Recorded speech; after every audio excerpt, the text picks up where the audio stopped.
Psalm 48. Great is the Lord, and greatly to be praised in the city of our God, in the mountain of his holiness. Beautiful for situation, the joy of the whole earth is Mount Zion, on the sides of the north, the city of the great King. God is known in her palaces for a refuge. For lo, the kings were assembled. They passed by together. They saw it, and so they marveled. They were troubled and hasted away. Fear took hold upon them there, and pain as of a woman in travail. Thou breakest the ships of Tarshish with an east wind. As we have heard, so have we seen in the city of the Lord of hosts, in the city of our God.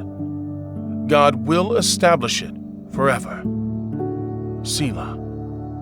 We have thought of thy loving kindness, O God, in the midst of thy temple. According to thy name, O God, so is thy praise unto the ends of the earth. Thy right hand is full of righteousness. Let Mount Zion rejoice. Let the daughters of Judah be glad because of thy judgments.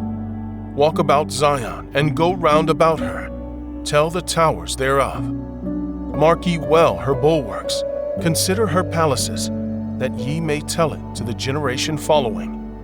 For this God is our God forever and ever. He will be our guide even unto death.